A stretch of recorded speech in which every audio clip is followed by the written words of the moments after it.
Anne is the founder of Auntie Anne's Pretzels, one of the biggest franchises on the planet. You are going to hear one of the greatest stories you've ever heard in your life, and you're not going to forget it. My teen years were the happiest years of my life. Found a wonderful man. We would often talk about how great God is and how good life is. We had 2 daughters by that time. Angie was 19 months and 12 days old. We lived on a small farmette with my mom and dad. The girls would often go up to my mom's. They would walk up there. That particular morning, as Angela walked up to see Grandma, my sister was driving a front-end loader, loading and unloading stand for my dad. She did not see Angie, and when she backed up, and when she turned and looked forward, she realized that she had ran over Angela accidentally. When Angela was killed, I went to church every Sunday morning, Sunday night, Wednesday night. I would go to the altar every time I went to church because I wanted to feel God's presence. And that's where the pastor, he asked me to come see him at his office at the altar as I'm praying and talking to God about my grief. One of the lines that he said, I'll never forget it. Right now, you have a lot of needs in your life, emotional, spiritually, and physically. And he said, you know, your husband will never be able to meet your needs, but I could meet those needs for you. So as I left that meeting that day, he took advantage of me physically. I never told anyone. I knew if my husband ever found out, I knew he would divorce me. And I knew that somehow Jonas was going to find out about the women in the church. And Holy Spirit compelled me to get up off my knees and go tell Jonas. Jonas has and is always, he's been a good man, but I never knew how good he was until that day. And so when I told him, God spoke to me and he said, Anne, he who is forgiven much loves much. So Jonas said to me, we need to talk, and I don't want you to leave me. I know that you're not happy, but I thought it was because of Angie's death all these years. But can you give me one promise? I said, promise me that if you want to go, because I want you to be happy, please tell me, and then we'll work on this together. And that was the moment when I will tell you, that's when redemption for me began. If you will confess your faults, your sins, your struggles, you'll be healed. And my healing began the day I made my one very faulty, broken confession to my husband. That was the beginning. Man, unbelievable. Just unbelievable.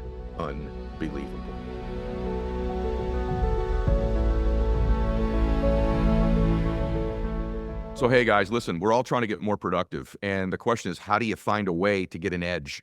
I'm a big believer that if you're getting mentoring or you're in an environment that causes growth, a growth-based environment, that you're much more likely to grow and you're going to grow faster. And that's why I love Growth Day.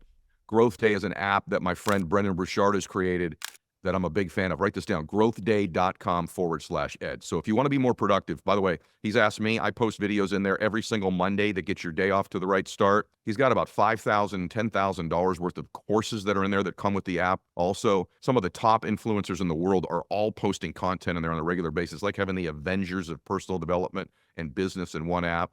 And I'm honored that he asked me to be a part of it as well and contribute on a weekly basis, and I do. So go over there and get signed up. You're going to get a free, tuition-free voucher to go to an event with Brendan and myself and a bunch of other influencers as well. So you get a free event out of it also. So go to growthday.com/ed. That's growthday.com/ed. Okay, welcome back to the show, everybody. Today, I am so excited about, you are going to hear one of the greatest stories you've ever heard in your life, and you're not going to forget it.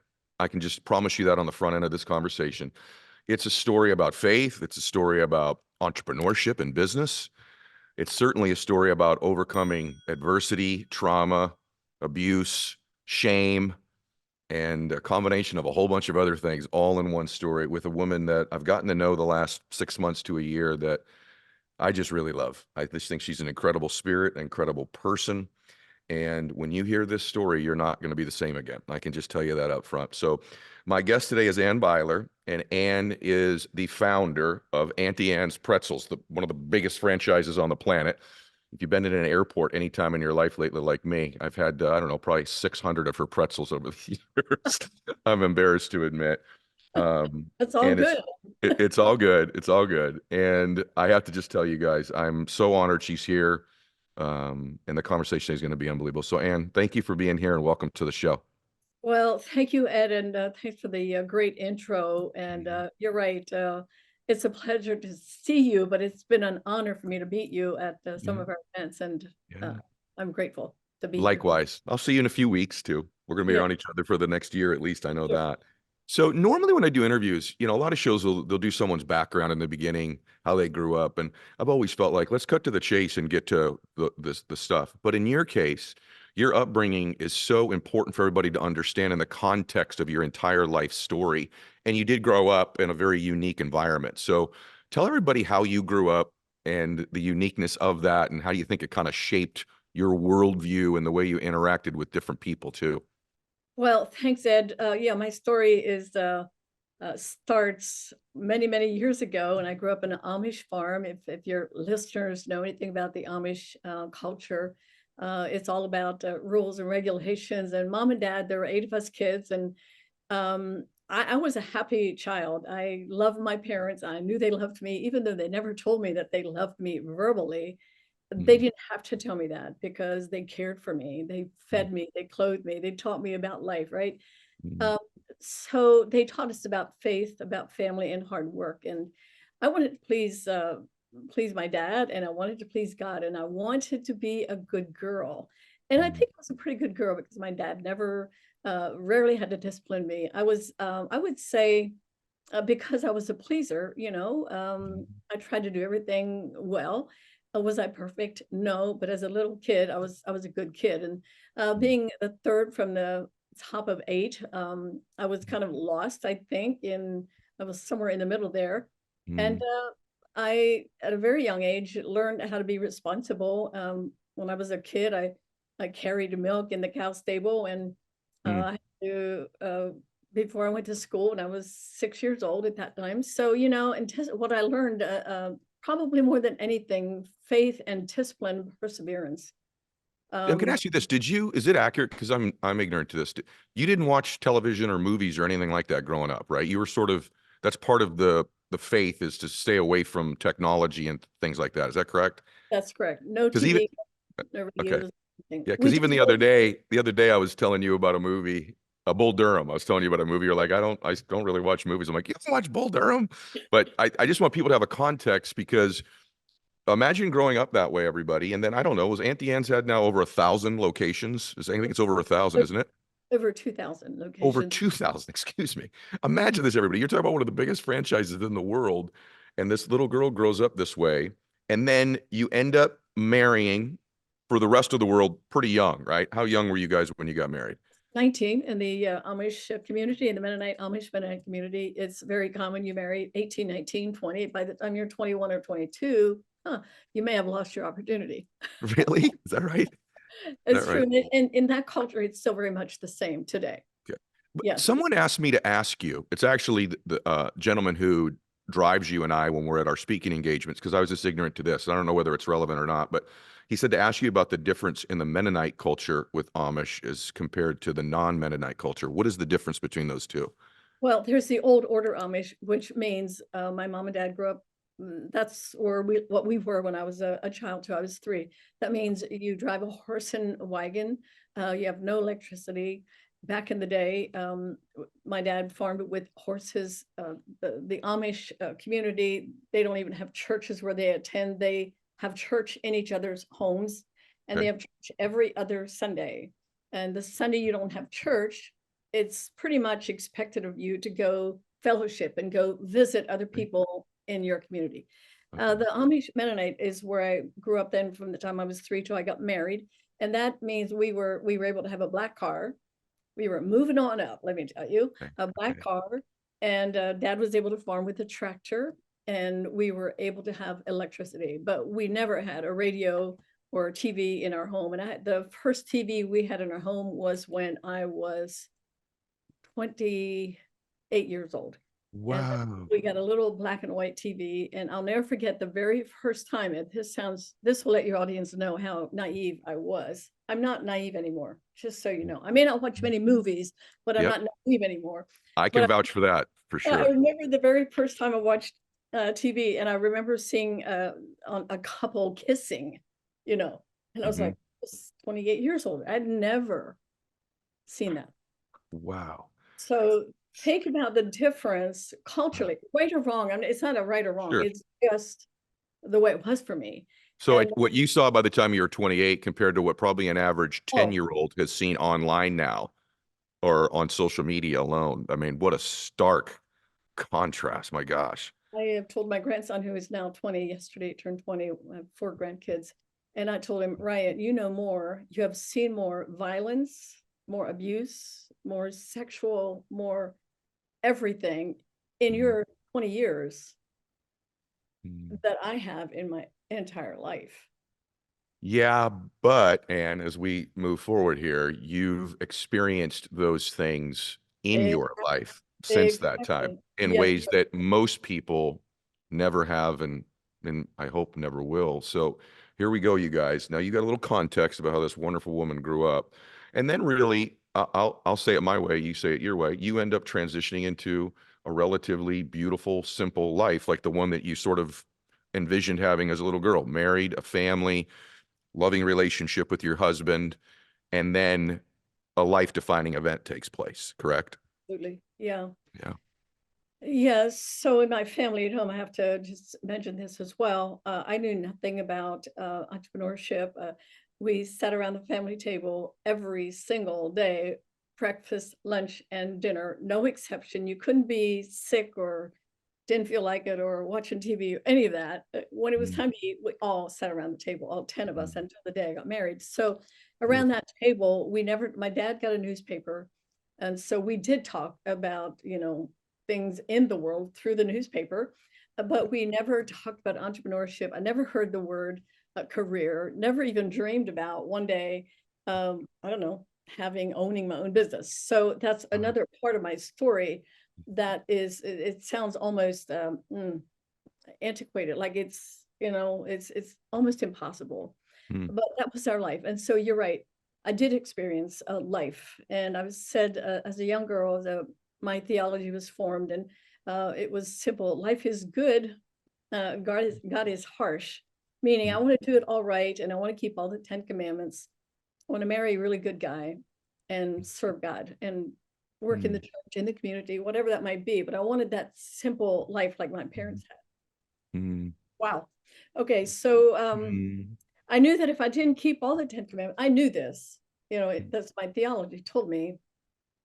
Nobody really told me this, but it's what I believe because of what I heard, that if I was bad, then God would, and if I didn't keep all of the 10 commandments, then God would be displeased with me. And there would come a point in time when, if he's displeased with me, then I don't know what I would have done with that. Right. So mm, I went into my marriage and into my teen years were the happiest years of my life, mm, and found a wonderful man, tall, and he was dark, and he was handsome, and he was mm, just very extremely good looking, and mm, he worked very hard. He was raised in the same culture as I was, and so we had a lot in common, and our goal was to have a family and serve our community.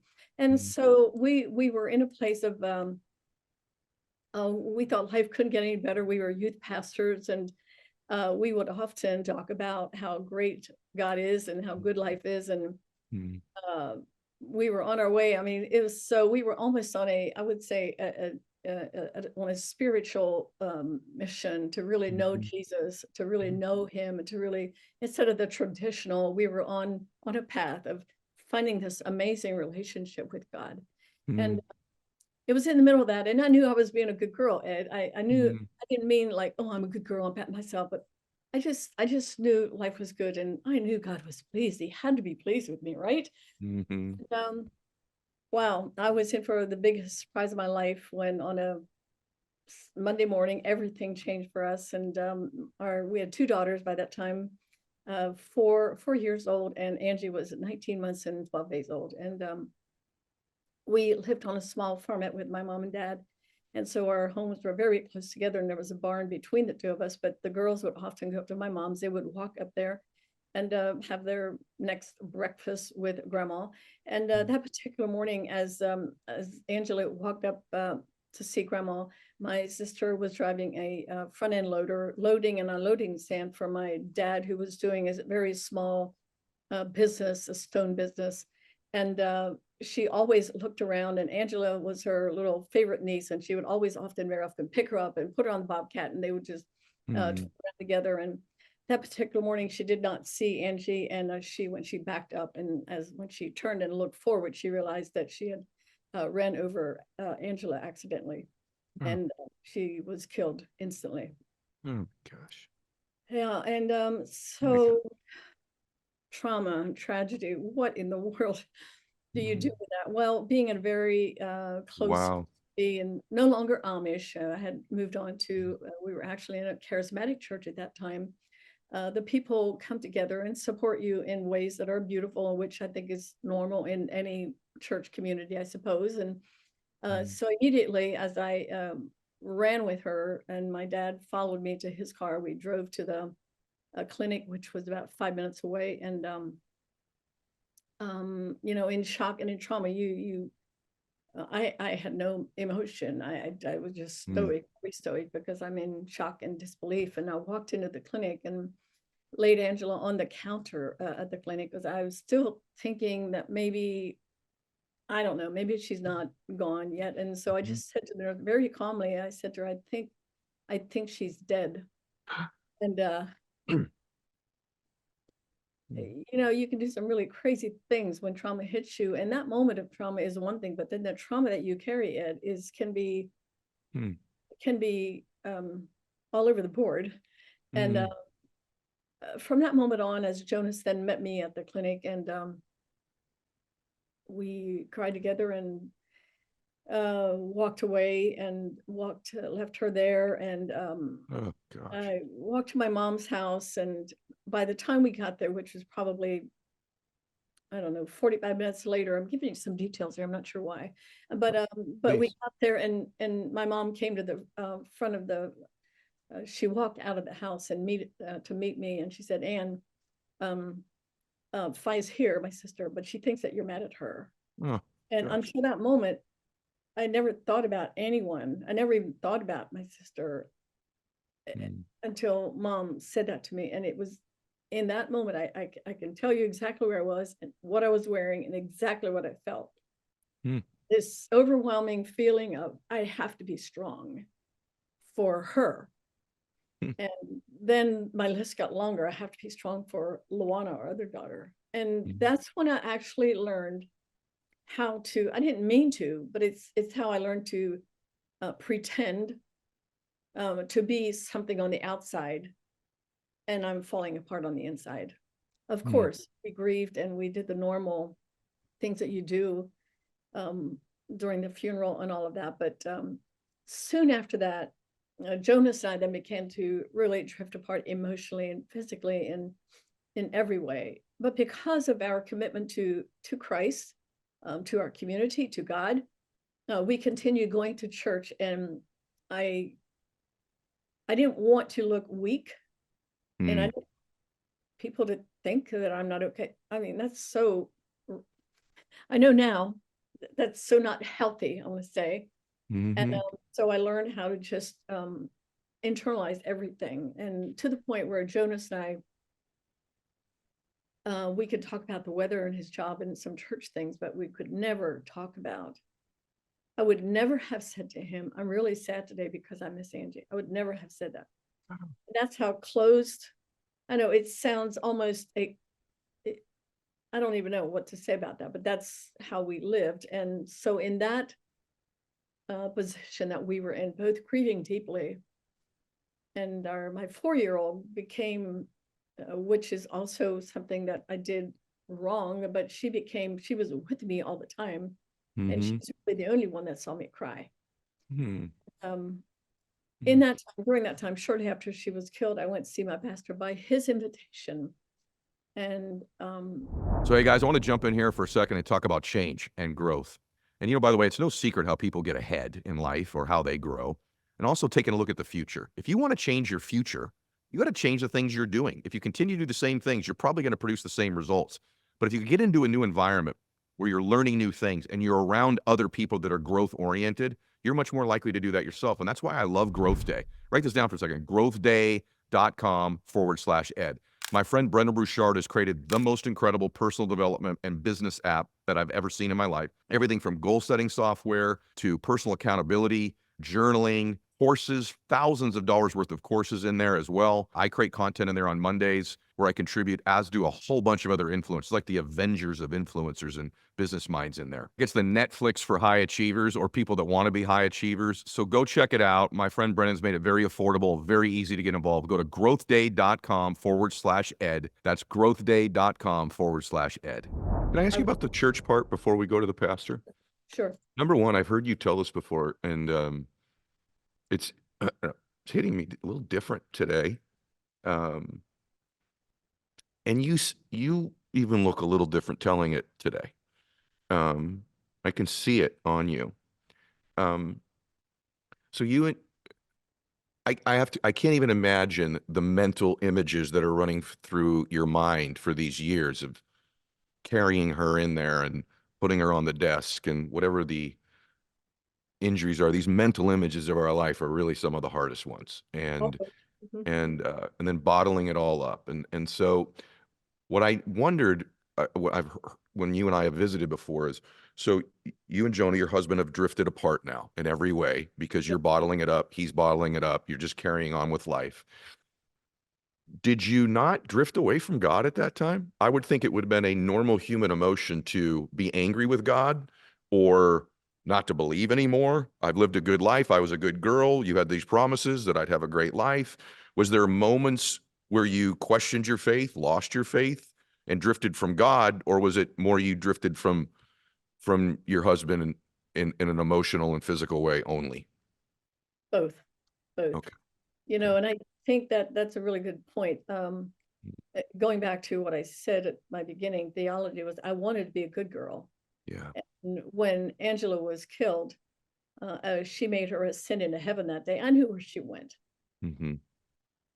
but I had no idea where I was headed.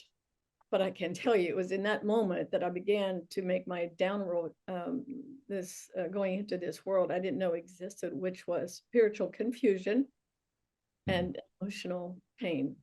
And Mm-hmm. so, yes, Mm-hmm. I wanted to be a good girl, and it was my first question. And I think this is normal around the world, even if you don't believe in God. I think Mm-hmm. uh, you ask the question, why did you let this happen to me? I mean, I I think I was a pretty good girl. Why did you? Or many people can say, you know, Mm-hmm. life was going well. I was doing good. I was whatever. Why did you let this happen? And almost in anger, we accuse him, almost accuse him. We Mm-hmm. blame. And what I know today, and I'm going to fast forward real quick here, but what I know is my theology has changed now after over 7 decades of real life's experiences. Mm-hmm. My theology has changed, and it is life is hard. God is good. Mm-hmm. I am not confused about that. Mm-hmm. And that gives me a foundation to whenever bad news comes my way. That's where I stand. I understand it's not fair, but it's true. Life Mm-hmm. is hard. And God is good in all of our circumstances. We forget that the one to blame for any hardships, any bad, any evil, any trauma, any tragedy, is really the devil himself. He's the one that has come to steal, to destroy, and to kill. Mm-hmm. God has come to give us life and to give it to us and to give us joy in the midst of our pain and sorrow. Well, it's hard to, it is hard to believe that or hard to embrace that in the midst of your trauma. And so I'm saying, give yourself time. It's okay to ask God why. Mm-hmm. He understands why you're saying why. Mm-hmm. He knows it's too hard for you to bear. He knows that, but he's there for you so that you can go to him. He says in the word of God, he says that he is close to the brokenhearted. But I think that we're so busy blaming that we don't go to him. Instead, we blame him. So we don't feel the closeness that I began to experience over time, Mm-hmm. but not in the moment. I had moments of feeling close to God. Mm-hmm. I went to church every Sunday morning, Sunday night, Wednesday night. Mm-hmm. I would go to the altar every time I went to church because I wanted to feel God's presence. Mm-hmm. And I felt it there. And that's where the pastor, when I came down from the pulpit and put his arms around me at the altar, which was normal. We were very, I Mhm. would say, an affectionate hugging was normal in our congregation at that time. Mhm. And he asked me to come see him at his office Mhm. at the altar as I'm praying and talking to God about my grief. And that's what I did the next morning. I went to see him. Okay, here we And go, you guys. So I want to just say one thing because this is heavy. I want to stay right where we are because I just want to interject something, everybody, because the enormity of what God can do in your life and it's just incredible. And I just want you to remember this as we go to the next chapter. I want you to imagine you've now lost your child, unimaginable way as well. And now this next chapter is going to happen. Now, here's the good news. You're listening to one of the most prolific entrepreneurs of the last 50 years in our country, even though she would never say it this way. This is a woman still during this stage. She's not 25 years old anymore. This is someone who's raising a family.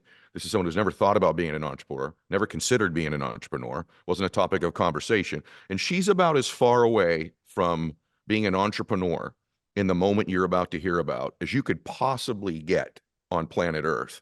And yet the end of the story is what we're describing to you. So here we go with the part of the story that's probably the hardest for me as your friend now, but just the combination of the two events together is just unbelievable what took place in your life. So I didn't mean to interrupt you, but I wanted to set the context for everybody that there is good news coming because this is going to get even heavier right now. So go ahead. We go. The pastor says, "Come see me," and of well, course, like any church, you do that.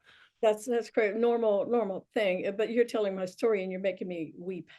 Mm, Maybe you boy. need to do this. And so, yes, I was excited to go see him because I really wanted to talk to somebody, but I didn't know how.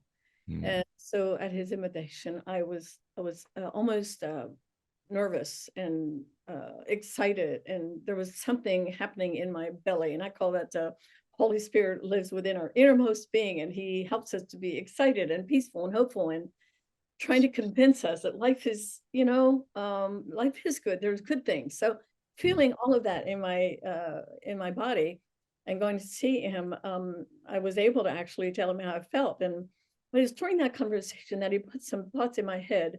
And that was like, one of the lines that he said, I'll never forget it, was that, you have right now, you have a lot of needs in your life, emotional, spiritually and physically. And he said, your husband will never be able to meet your needs. And I'll never forget when he said that. And that's something I rarely say in public because my story is so long and it's so many details. But right now, I don't know why I said that. I But love. but in the moment, it like stunned me. Like I had this something in my heart that struck me. And Mm, I thought, well, yeah, well, he might be right because we are having a hard time connecting. But then he said, but I could meet those needs for you. And I'm thinking in a spiritual term, mm, he's my pastor and um, thank you, I guess. I don't know. But mm, anyway, so as I left that meeting that day, he took advantage of me physically. And, it was more than a hug, which was normal. And it's stunned me again, like, wow. mm, But again, I'm still in my grieving, my very early grief stage here. And mm, I closed the door and walked out. I remember standing there for a little minute and I thought, wow, what does that mean? What did he mm, just do? What just happened? And I decided I made a choice because I thought it was the only option that I had. And this is what I want your audience to understand about my story more than anything. Um, the choices we make today is in fact the life that we will live tomorrow. mm, And I had no idea then the power of choice and the power of keeping a secret. I didn't really mean to keep it a secret, but I didn't think I had a choice. But I mm, made a choice never to tell. And that day was the beginning. I mm, didn't know then that one choice that I made would hold me hostage, literally hostage to sexual abuse of every way for nearly 7 years.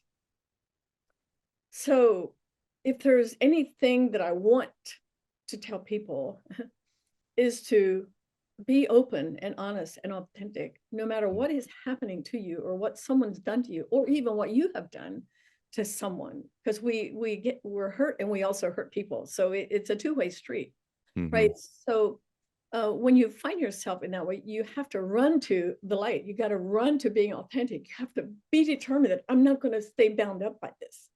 But I didn't know all that then. And Mm, so I kept a secret and I never told anyone. And of course, he, through weeks and months, he, the finale of his coercing me into a relationship with him was at some point then absolute rape. And I was at that time, I was 5 months pregnant with our second daughter. And at that time, Ed, I was no longer a good girl. There mm, was nothing that no one could have convinced me that I was not a bad girl. mm, And that's when I felt like I had crossed the line. And mm, I know in this world, in your audience, there are many people who mm, feel like they have crossed a line. It can be many experiences that we feel like there's no way back.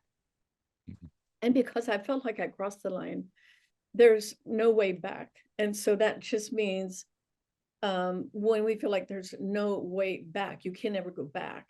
Well, mm. then there's only one choice, and that's that you stay Yeah. where you are. And you hope that one day things will get better for you. And I Mm, prayed every single day, Ed, mm, weeping. I wept my way through 7 years. And there's a story in the Bible about Jacob, and he wrestled with God one night. mm, And I think as human beings, we all know what it's like to wrestle. And many of us wrestle for weeks and months and years. But what I mm, can tell you during those years, again, I'm going to speak of the Holy Spirit in my innermost being. I always thought it was, I don't know, I have ulcers in my stomach now. I'm sick. My heart is racing. My back is hurting. My knees are buckling. From the inside out, I'm falling apart. mm, What I know now, hindsight is 2020. And mm, this is the good news, is that Holy Spirit never leaves you. If you know God, he mm, never leaves you. He's working inside of you, mm. trying to convince you that there's a better way. You And went 7 years of this, Anne. 7 years. I know that's the part that, that's why when I share my story in 20 minutes or whether it's 45 minutes, Mm, it's it's difficult to explain the why of that. yeah. And it's difficult to explain the darkness. Mm, But the darker it gets, the the deeper you go and the more impossible it seems. mm, And for me, the harder I prayed, the more I cried, and the longer it went, I am stuck. There's no way out. I continued to go to church, and I pretended that we had our second baby, and I was a pretty good housewife. I cooked, mm, I took care of the kids, but I was emotionally completely gone. I abandoned my kids emotionally. And mm, that was the hardest part of my journey, Ed, was when I mm, woke up one day and realized I wasn't there for my children. mm, You talk about the guilt and the shame mm, and the blame that just envelops you um, mm, in that place. mm. That's why the miracle that I'm here today on your show, it's still why do I feel this emotionally? Because I'm feeling, I'm seeing, I'm hearing myself tell the story again. And Mm, what I think about is, yeah, how dark it was, but mm. wow, how light. And the Yeah. world I'm living in today Yeah. is was un nothing I could have ever imagined. Mm, What changed all that was the day I decided to make my confession. yes. And that's Yes. the next part of my story. The first off, I love you. And Thank you. I just a tremendous amount of courage it takes to be this vulnerable, this authentic, um, is remarkable.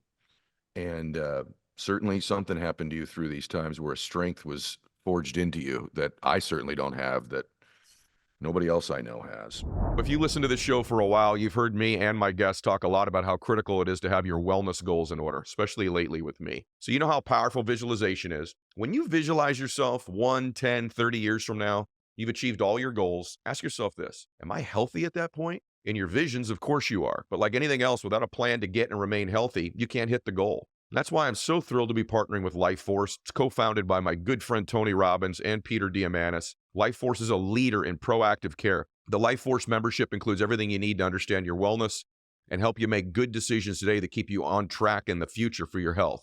Listeners of my show get $250 when they first sign up for their membership by going to mylifeforce.com/ed. That's mylifeforce.com/ed. Take control of your wellness with Life Force and see what the healthiest version of you actually looks like and is capable of. These products and statements have not been evaluated by the Food and Drug Administration. These products are not intended to diagnose, treat, cure, or prevent any disease. And so one of the centerpieces of Anne's work, everybody just wants you to imagine this. You've lost your child in this incredibly difficult way.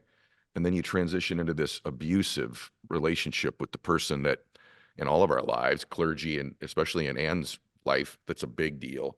The abuse, the trauma, the shame that comes with it, the hiding it. This isn't for 7 days or 7 weeks. This is years and years of this, that she's carrying this burden. And one big part of Anne's work is the concept of confession, which we'll get into maybe after you tell this part of the story. So do you know what happened that day you went, okay, I'm going to confess this to my husband now? Like, was there something that day, or was it just like, that was supposed to be the day? No, I do know. In about at the end of that period of time in my life, the church began to fall apart. Now we moved from Pennsylvania to Texas, and the church began to fall apart because now there are rumors of the pastor, and some other women were coming out, and I'm like, wow. So I had no idea at that time that he was also involved with my very dear sisters, and they have told their story in my book, so I can tell the story. But found out that the abuse was widespread in the church, and many years later, we found out our oldest daughter was also abused by him when she was just a little girl. Oh my gosh. During the same time. I know. So the next question is, people always ask me, so is this man still alive, and did you charge him? Well, we tried, but we never were successful. And yes, he's still alive. But so the part about all of this, the confession part, I just have to, I want to say that if you find yourself in this place, I don't feel like my story is the worst story in the world, because I know, our stories are not meant to be compared. Our stories are meant to be shared. We read the Bible because we love the stories in the Bible. We love the story about Adam and Eve, and wow, they disobeyed God, and God came looking for them, and he redeemed them. We love the story of Jacob, and we love the story of Joseph and David. The Bible is full of stories like mine and like yours. And so it shouldn't be weird or strange or unusual for us to be willing to share our stories when God has miraculously and redeemed us and taken us from darkness to light. And so during the dark years, I weighed 90 pounds. I was falling apart on the inside. It's the dying, the tragedy is not in dying, but it's what dies inside of you while you live. And that Oh is my gosh. Wow. It's so hard to live when you're in darkness and you're trying to hide. It's very difficult. You get up every morning, and I prayed every day and asked God to deliver me. I mean, I truly believe what the psalmist David said, that he would deliver us. And I was looking for some kind of deliverance. But what I know today is, as long as we blame, it's always somebody else's fault. You never look inside. I never understood that. Now I became responsible for the choice I made that day and for the many choices I made thereafter. Yes, I was stuck, but I understand that differently now. And so praying was what kept me in tune with God, even though I'm mad at him. I don't know why I'm still here. Why do you not deliver me? That was a part of it. But the falling apart, the loneliness and the shame just kept me locked in that space, because I knew if my husband ever found out, I knew he would divorce me. There was no doubt in my mind, because I'm so bad. Why would he want to live with me? Why would he not do it? And so I believed the lie. I believed many lies during that time. And so that's why I never told Jonas, because I knew. So all those years on my knees. And so the church is falling apart now. And I knew that somehow Jonas was going to find out about the women in the church. And Holy Spirit compelled me to get up off my knees and go tell Jonas. And Ed, I can tell you that was not in my plan. I thought God would deliver me. I don't know. He did, but that day, now I know, I took responsibility. I began to take responsibility for my choices, for my secret. And I got up off my knees and I went and told Jonas. And Jonas has and is always, he's been a good man, but I never knew how good he was.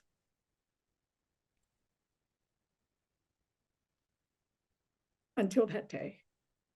And so when I told him, I'm ashamed, I'm a shell. I'm a shell. I have nothing to give except one little confession. It was very short and maybe 2 sentences long. I remember exactly what I said. But when I said it, I was looking at him, and the look in his eyes, which I had never seen, it made me turn around and walk away. I never touched him. I never hugged him. I never gave him a chance to respond because I knew what he was going to say. So I walked away. I go home and I flop on my bed. And that was the first time I realized not only did I hurt myself, I know, strange as this may sound, but I didn't realize the impact. But that day I realized, oh my gosh, I hurt my husband, who has been more than faithful, more than kind, more than loving to me. And I just wept like a baby on my bed. And in that moment, God spoke to me and he said, Anne, he who is forgiven much loves much. I'm like, wow, I didn't understand. I knew what that meant, but I didn't understand the implication or what how that was going to play out in my life. So I'm waiting all day long for Jonas to come home. And he comes home, and we were in Troop, Texas at that time, and we were in a very small house, and he comes in the kitchen and he said, "Hun, we need to talk." And I said, about what? I mean, I said everything there was to say, you know what I'm saying? That's all I had to say. That's all I could say. But that's all Holy Spirit needed for me to say. That day, I broke the shackles with one very short confession. It simply meant that I was going from the darkness. I'm breaking the darkness, and I'm beginning to open the door of light, because that's where God lives. He is truth. He is light. And when you walk toward light, he will meet you there. He will always be there to do what he can do. And that day, so Jonas said to me, we need to talk. And he said, well, you know, about what you said today. And I said, well, I really don't want to talk about it. I mean, are you going to put it on this 6 o'clock news tonight and tell everybody what I did? I mean, this is shame speaking, right? Sure. And he said, no, I don't want to do that. And I don't want you to leave me. Oh, wow. I know that you're not happy, but I thought it was because of Angie's death all these years. But can you make me one promise? And I said, I don't know. By now, I'm crying. I'm like, I don't know. I don't think I can keep any promises. And he said, well, just promise me that you won't leave in the middle of the night and leave a note on the dresser. Oh. Said, promise me that you'll, if you want to go, because I want you to be happy. And if you want to go, then please tell me. And then we'll work on this together. He said, I'll help you pack your bags. If you want to go, I'll help you find a house. And again, he said, I don't want you to go, but if you decide, please tell me and I will help you. We'll do this together. But if you decide to go, then you have to take the girls with you because they need their mother. Well, okay.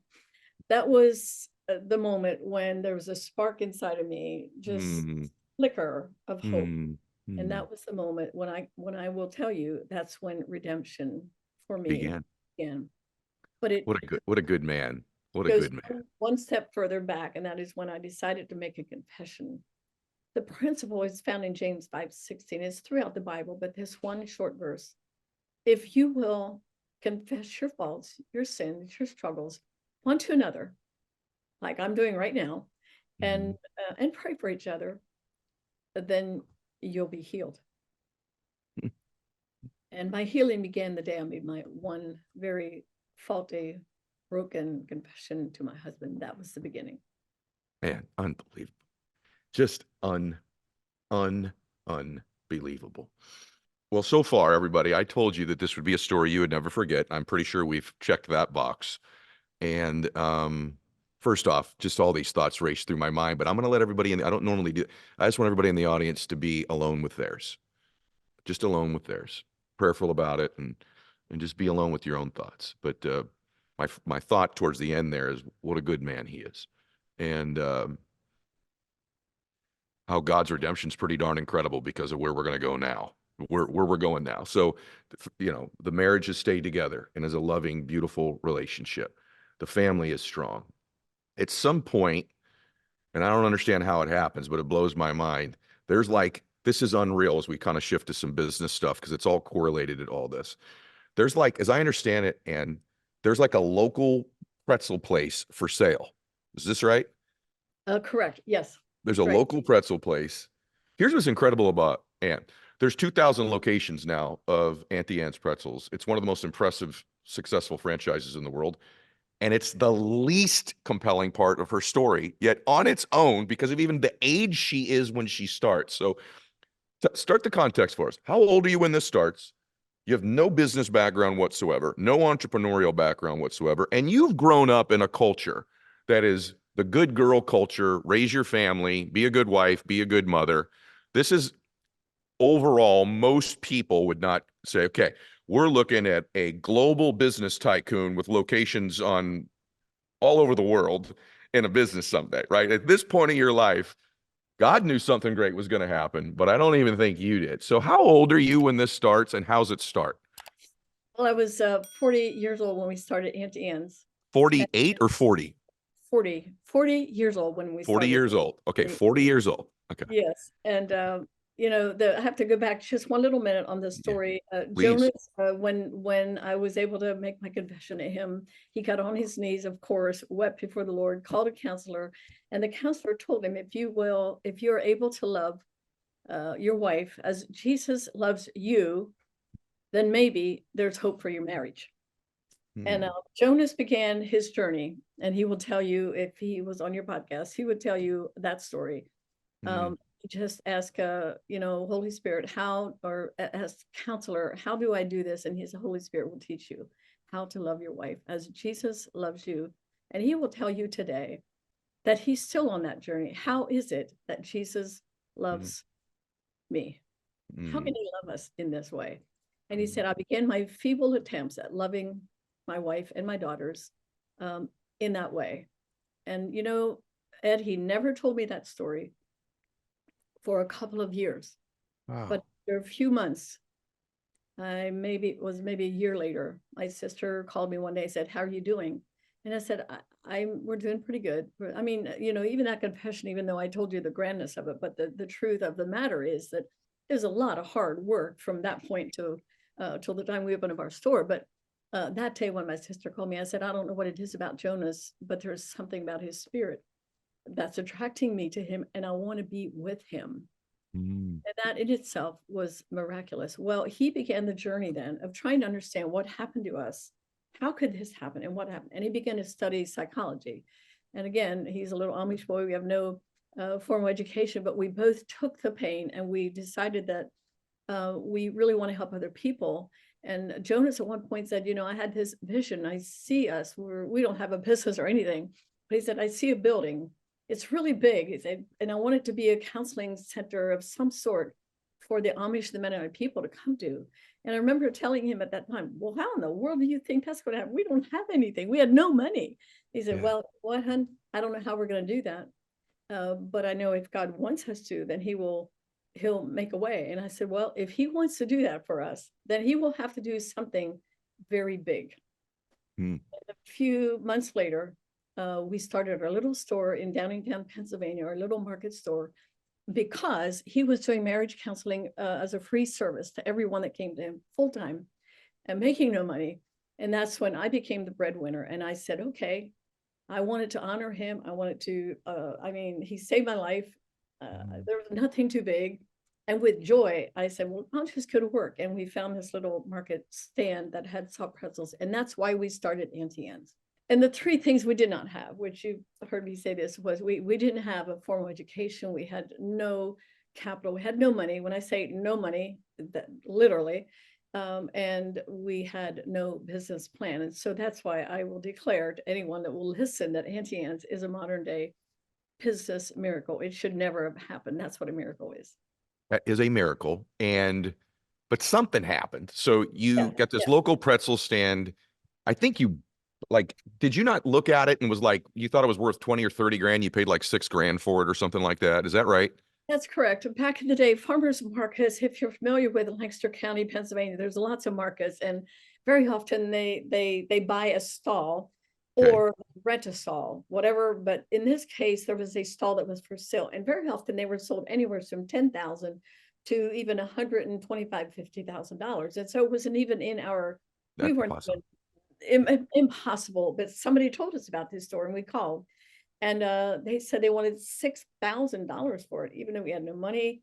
While we were on the phone with this couple, they were an Amish couple, and I just looked at my husband.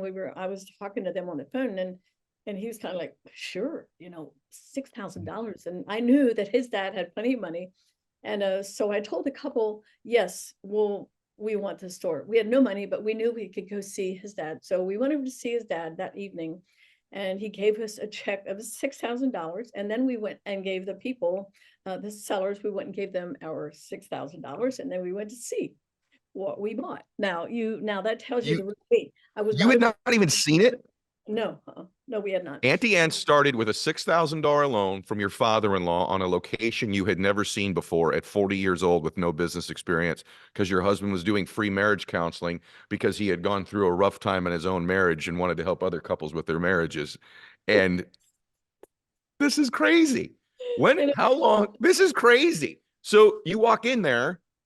I'm just curious, like, did you know how to do anything in the business, Ann? Like, well, did you understand, did you understand how the pretzels were made, how other products were made, like all that stuff? Or so yes and no, but 7 months before we bought this store, I was actually working for a man at okay, another farmer's market as a way to make some money for Jonas to do counseling. And I was making $200 a week.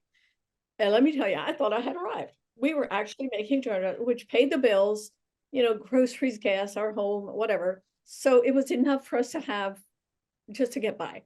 And so I did that for 7 months. And this was a stand as well in a market that was selling soft pretzels. And that's where I learned about soft pretzels. I never made a pretzel in my life until that particular experience. From that, I went immediately to buying this other store, and they had soft pretzels there. And okay. that's Auntie Anne's. That's why we did soft pretzels. It wasn't even a choice that I made. It was just It's unreal. So I get asked all the time, how did I get so much attention on social media, in my businesses, email list, etc.? I can tell you straight up, it's been Constant Contact. If you don't know who Constant Contact is, you need to know about these guys. Constant Contact's award-winning marketing platform has helped millions of small businesses, mine being one of them, stand out, stay on top of mind, and see big results fast. They've got an easy way to promote your business with powerful tools like email, SMS marketing, social media posting, and they even do events management, what they've done for me in the past as well. You're going to reach new audiences, you're going to grow your customer list big time, and communicate more effectively to sell more, raise more, and grow fast on social media. So get going and start growing your business today with a free trial at constantcontact.com. Just go to constantcontact.com right now. Constant Contact, helping the small stand tall. ConstantContact.com. Everybody, I just want you to step back for your own life. Obviously, there's been unbelievable tragedy, shame, all the things I told you in the very beginning, all the way up to this point where there's some lessons here as an entrepreneurs, or those of you that someday may dream of being one. The first one is it's okay to go to work for somebody and just work hard and learn about something that you could then apply into a business at some point as like Absolutely. a training ground. And Anne's nodding, and she's a more successful entrepreneur than I am. So I don't want to, I want her to comment on that. But do you agree with that? Like sometimes, God will place you somewhere, and this is, you can be working for someone thinking, even, I know you weren't, but you could be thinking, what's a business I could start from what I'm learning here? Could I do this better than them? Could I create something that's an offshoot of it? Right. I mean, that's something people could be thinking about. I think we put ourselves in a very, very small box, but my Mm, life on the farm, Ed, made my box actually pretty big. When mm, it comes to business principles, I mm, learned perseverance. mm, I learned how to, mom and dad always said, they gave us a task. This was ingrained in me, in all of mm, us in our family. They give you a task to do. You do the task and you complete the task. And you do all of that without grumbling and complaining.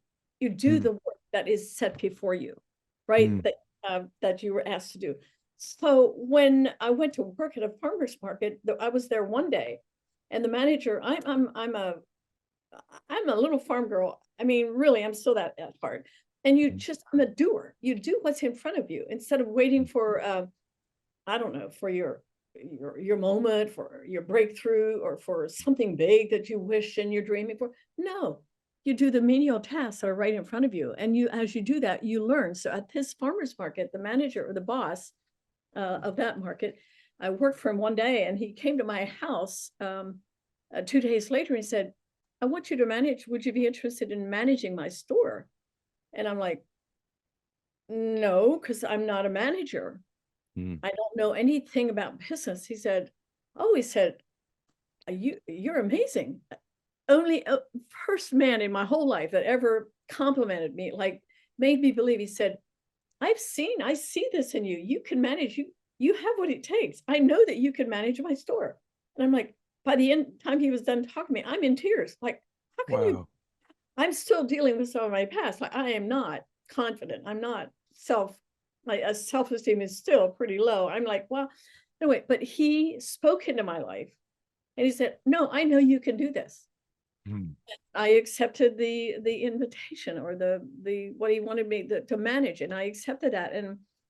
And wow, in a week or two or three or four, I'm like, man, this is amazing. I love managing this store. So I did have yeah. 7 months of experience in his store. And so when I went and bought his store and I saw they had pretzels, I'm like, oh, well, Mm, I guess we'll do pretzels again.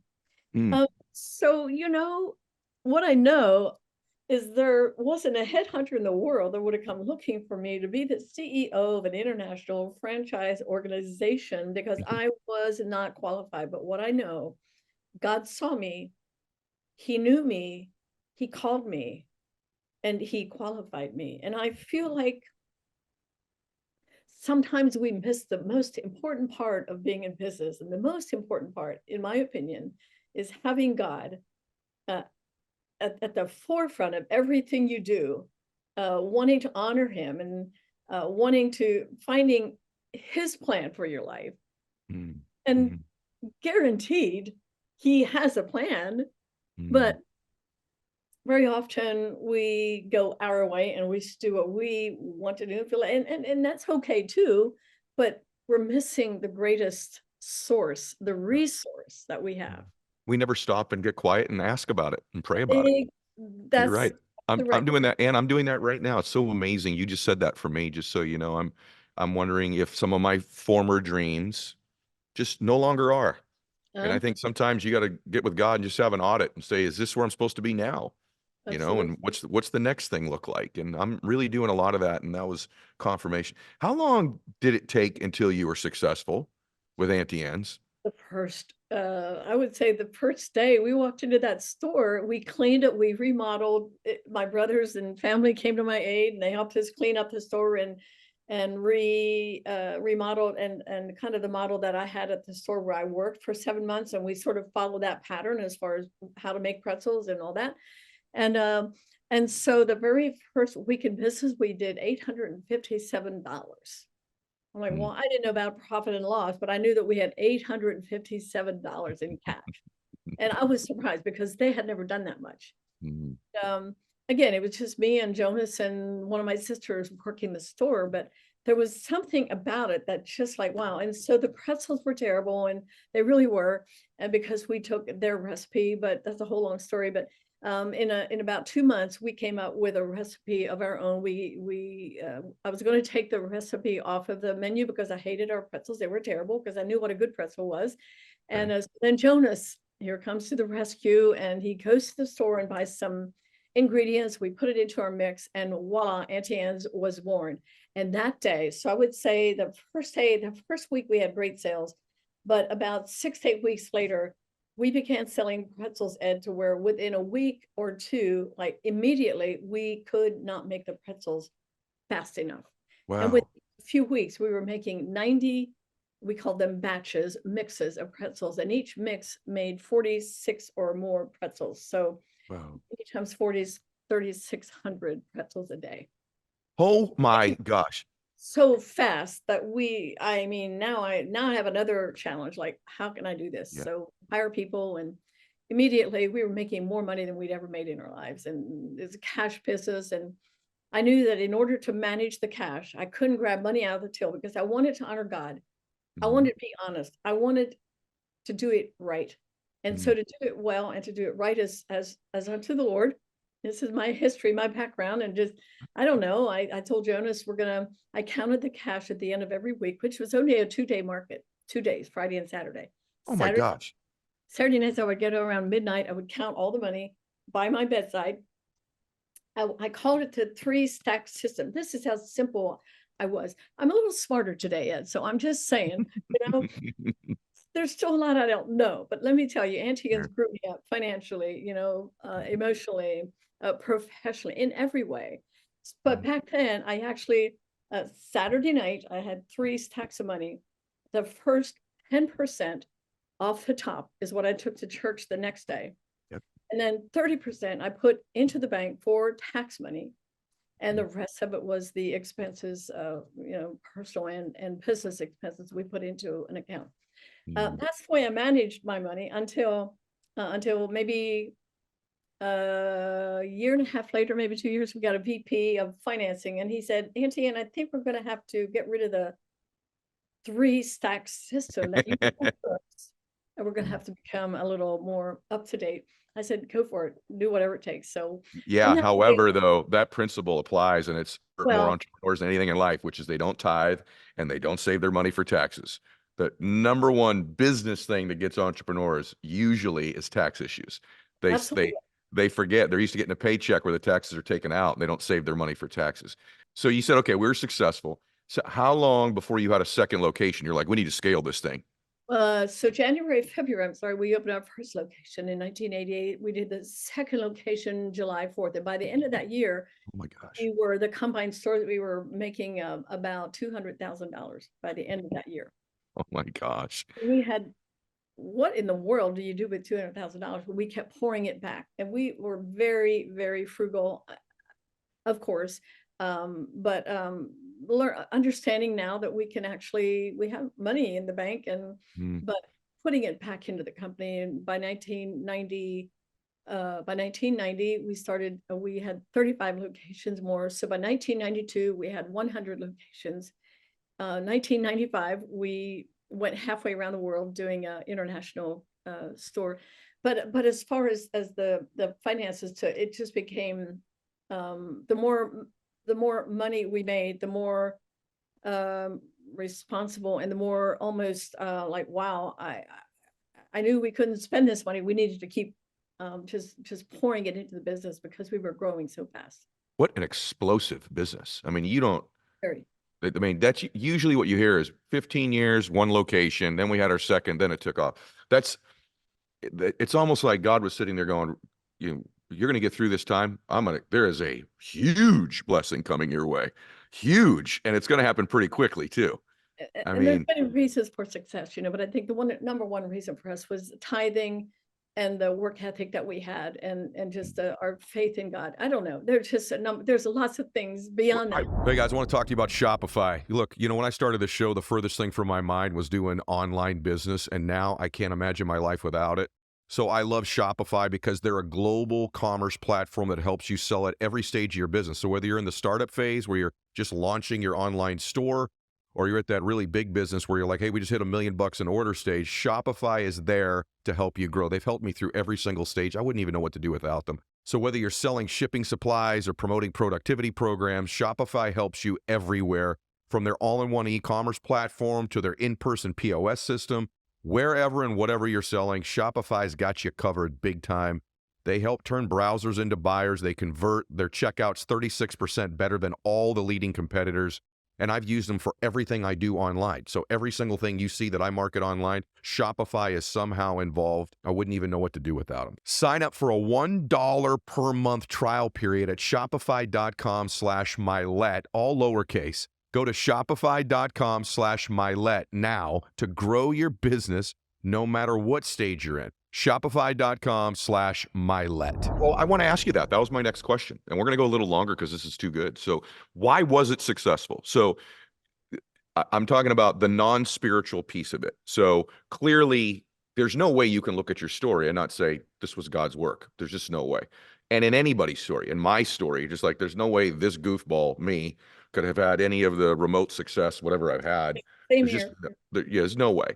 However, there are actual things I did that physically day to day separated me as an entrepreneur. So, with all your humility there, why did it work? The physical, is there some business things you did that you're going, this, I'll be honest with you, this was a secret, or this is just something, a principle we applied over and over again that worked?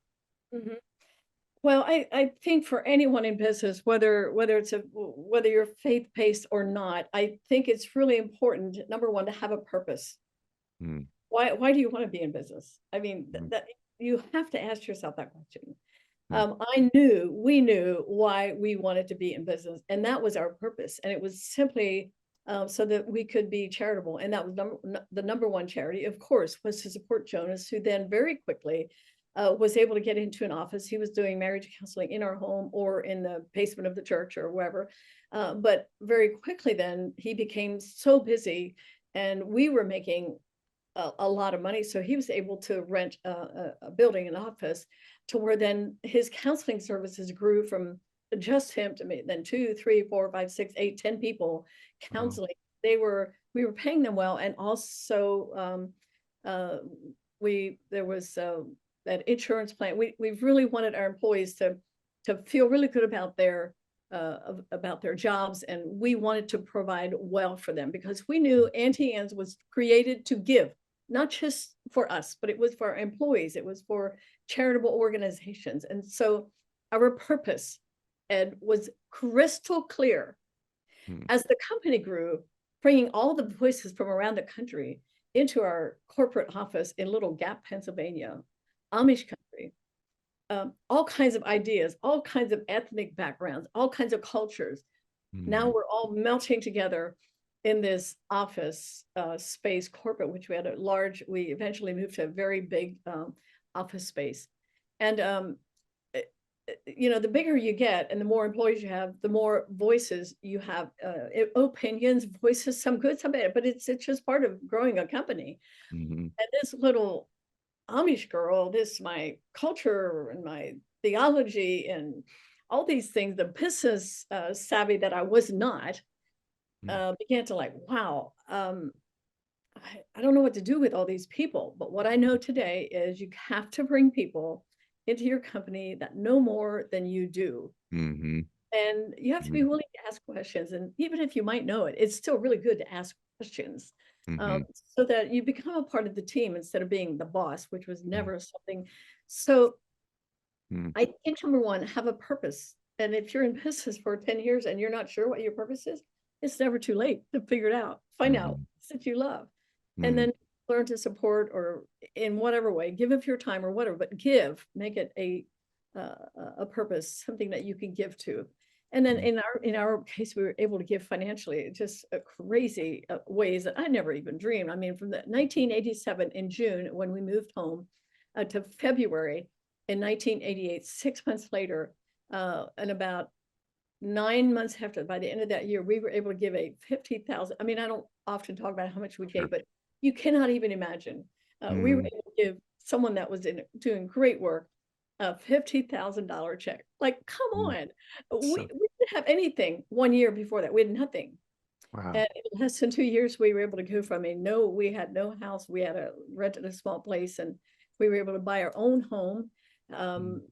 less than 2 years after we started the company. And it's all because God's blessing, the Mm. hard work, and my wonderful husband who just refused to let go of me. And in Mm. that way, Ed, my husband honored God in his life Mm. by keeping his family together. Mm. What That's an huge. unbelievable For us, story. that was huge.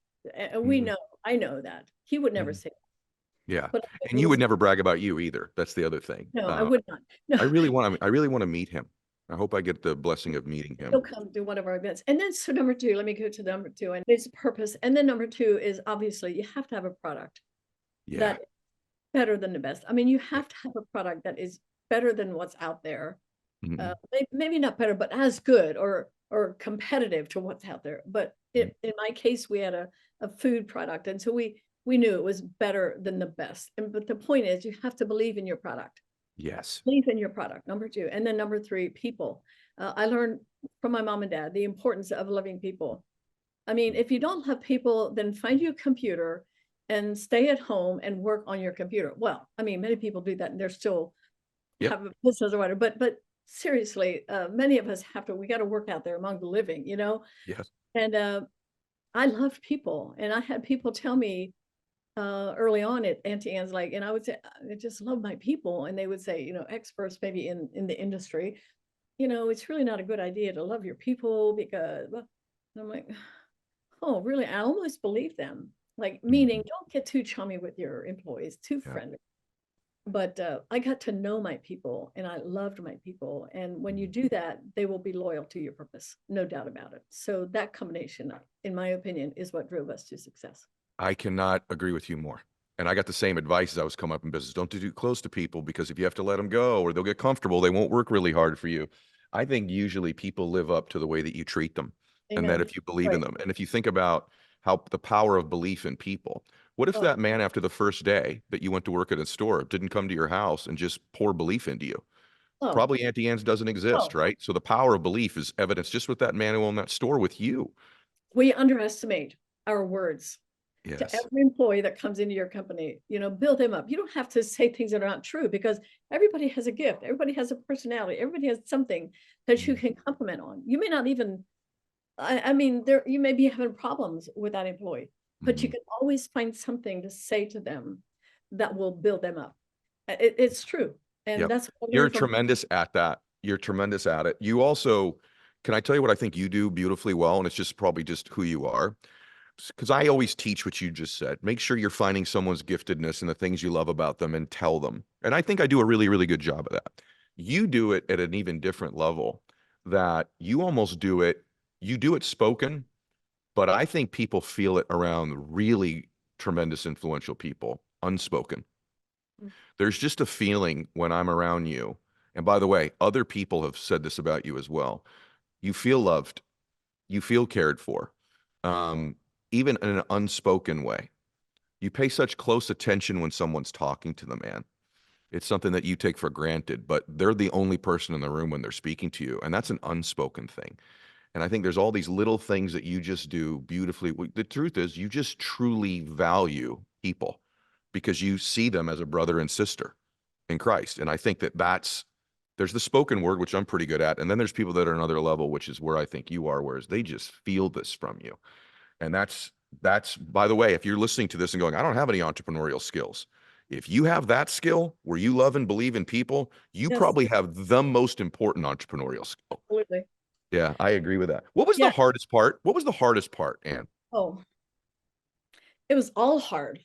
All of it was hard. The enjoyment of actually finding a product and starting our store was, it was fun. It was exciting, scary.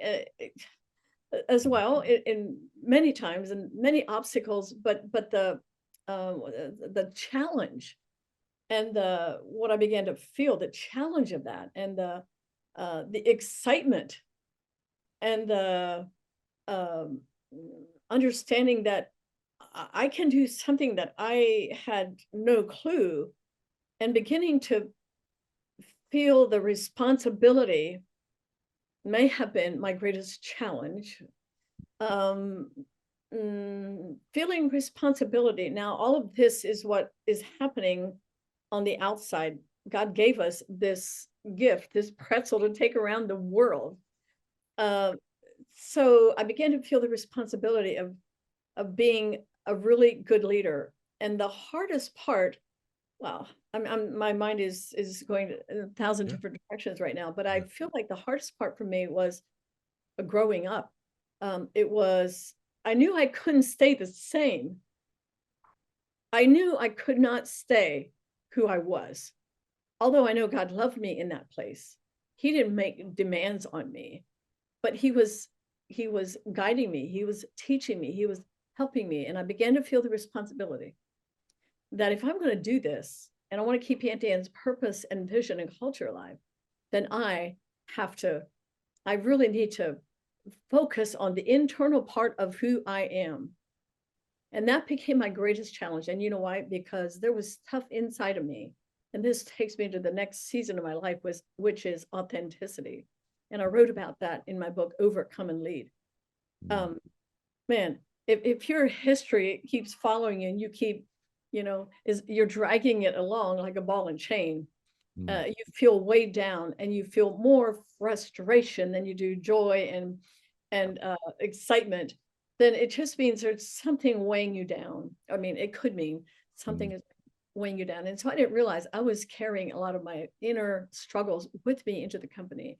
And it was all right for a while. But at some point, and again, something happened in 1995. And we were now in the business about 7 years. And we were in the middle of just, I mean, we were in Indonesia now. And I'm starting to feel like the company is so big that I'm starting to feel like I couldn't understand why I felt controlled, but it was a part of my history that I had never dealt with.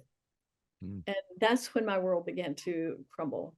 And it was in the middle of that I had, our oldest daughter came home and said that she was also abused by this man. And I crashed and I burned. And during that time, I was going to leave. I knew in order to be happy, it was overwhelming to me that he would do this to her. I can't even explain that to you, but I crashed and burned. But it's because I hadn't dealt with my history. It's so now it's a culmination, and so that's why I talk a lot about open up and be authentic. And that's when I had to began to work on the internal life of who I really was, and that's a whole other podcast. But that was the hardest part of my journey, becoming more, because I really thought, at some point, I mean, I knew I had to grow and I had to learn professionally. And that you can do that when you're around people that know more than you do and you grow in your work. But wow, all of that was going well. But inside, I was falling apart. So the internal work that I did at that point, I went to a counselor with the advice of Jonas. He said, I went on a trip one day and he said, "Hun, don't come home today. You got to go see Doc." Okay. Oh, I mean, that was, and I spent about the next 6 years seeing Doc Dobbins. And that's when the internal work that I did has paid off tremendously. I'm still at Auntie Anne's, and we sold the company in 2005, but I began to soar during that time. During my counseling and the internal work that I did, I was getting better all the time. So I mean, I felt the benefits of internal work that I was doing, because now I'm starting to feel freedom like I had never experienced in my entire life, from darkness to light. And now I'm taking the light into the business world. Wow. I have freedom. I'm able to really be authentic with everybody that I meet. And you talked about me loving people, and the promise that God gave to me on my bed many years ago: he who is forgiven much loves much. Yeah. And so his words to me became true. I don't understand that kind of love, and I can't tell you how I do that, or even that I do that. You do. But when you've been loved in that way by God, and then by a husband who loves you in that way, the impact is, at the end of the day, is humbling. And you want other people to experience that. When you say internal work, are you saying that you would recommend to somebody if they've got unresolved trauma or issues that they go to therapy? Is that what you're suggesting? Absolutely. Yeah. Absolutely. I'm so And I glad you know said that there's because a lot of people in the faith community, I don't know, I shouldn't say that. But I think I get that sense too, is that it's, you just pray about it. And I think God delivers brilliant people into your life or caring people into your life for a abs- reason. And they're a blessing that he sent you.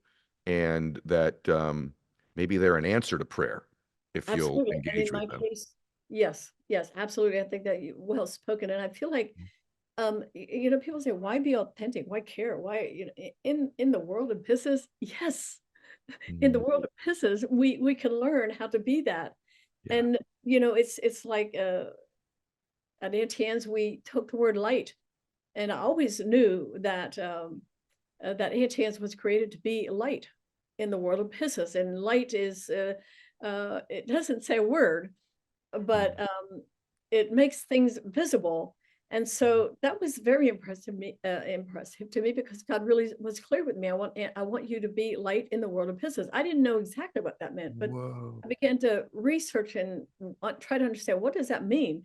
At the end of the day, what it really meant was to be an influence. And Jesus, when he walked about doing good, there was something about him. It wasn't always what he said. It's who he was. I mean, I know that sounds Hmm. like something way up here that we can hardly attain, but I began to think about light and the power of it. And as light is makes things visible, it attracts people. Anytime you see a little light in the middle of darkness, you see that light, and the light's not saying anything. It's just there. And that has really been my prayer. And I believe today in the world in which we live, people are looking for light. They're looking for someone. They're Oh my looking gosh. for a man or a woman or a young man or a young girl to notice them. People want to be noticed.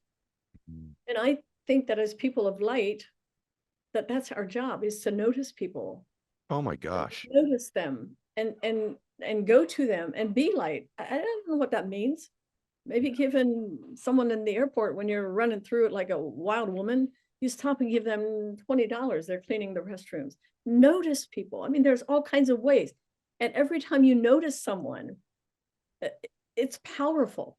And imagine yourself being a crazy, wild businessman or woman. You have Mhm. people around you.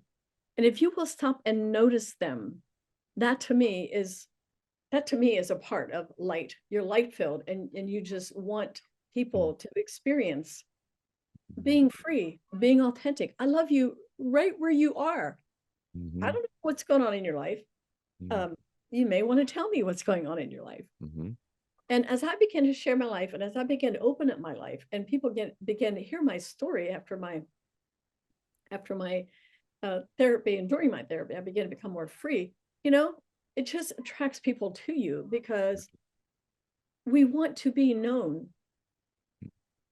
We just want to be known. And so many people don't feel seen, heard, Oh, appreciated. They oh, don't even feel like they exist.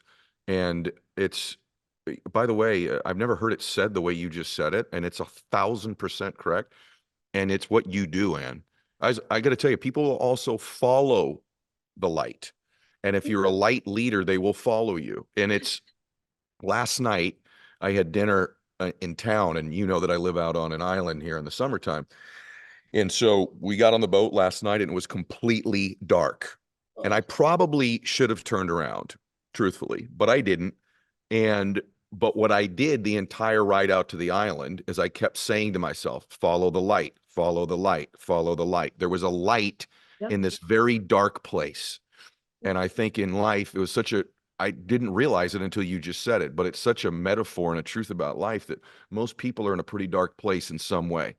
And it may not be so dark that they've lost a child in their presence or that they're being right. abused for 7 years. Their darkness may just be shame from their childhood, or they just don't feel good about themselves, or someone's left them in a relationship where they're in a job that they just knows not their calling and their purpose. And if you could just Absolutely. be a light, like you are, anyway. Ask you a last question. First off, before I step back, make sure you get her book. She doesn't have a whole lot of places for you to go follow. Where would we send them to find you, Anne? Okay, website, to my website, Auntie Anne Beiler is simple. Just go there and that will tell you what I'm doing, the books we have, and also Instagram, we're on there. Mhm. Has some online courses that they will find if Okay. they go to my website, which will take you to everything that we're doing. And the Overcome and Lead, I love that book. And I right there just There happen it to have is. Good. it's the one. And then there's another one I have, it's called The Secret Lies Within. I would recommend either one of those, but if you're actually both of them are my story and you know what I did.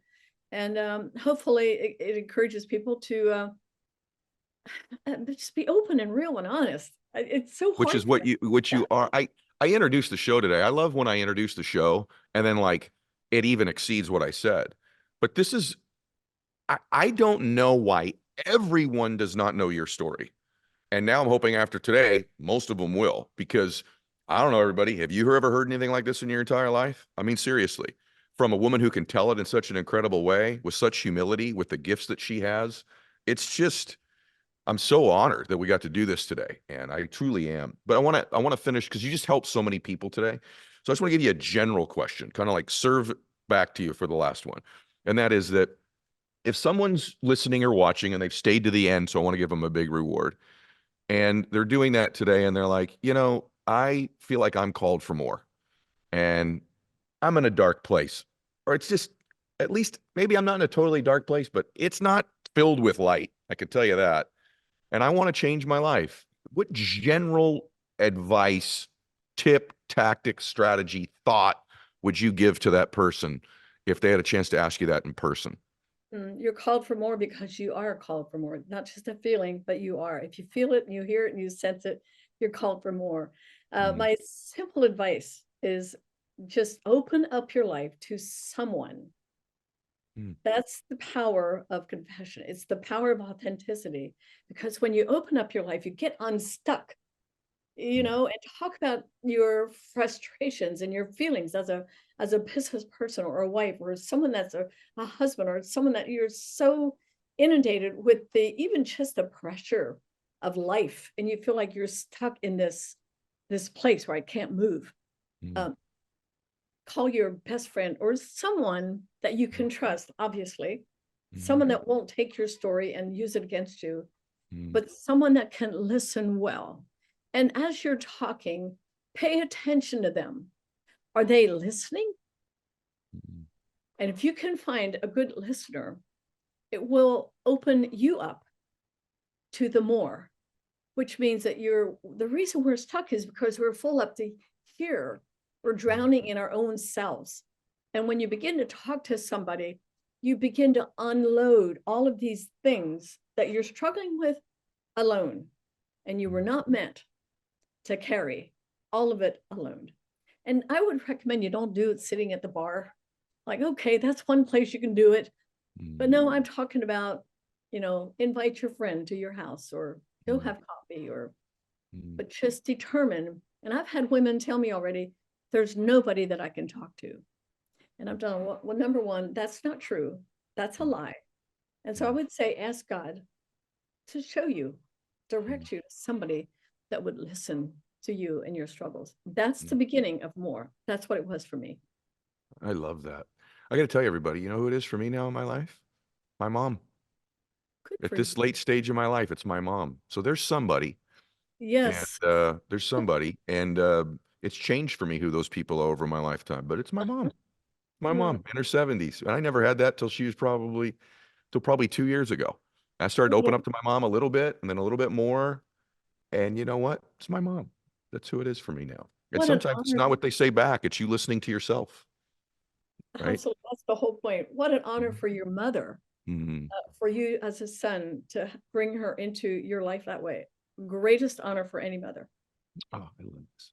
Today was unbelievable, Ann, and I'm glad that I got through it with limited tears, so that I could be present with you. And I just want to thank you. And I can't wait to see you in a few weeks. Yeah. And I'm going to do everything I can to share your story with as many people as I can. So I love you and thank you, and God bless you. Thanks so much. Thank you, Ed, and bless you too. Alrighty. Take All care. right, everybody, max out. Share this episode. I think you're gonna.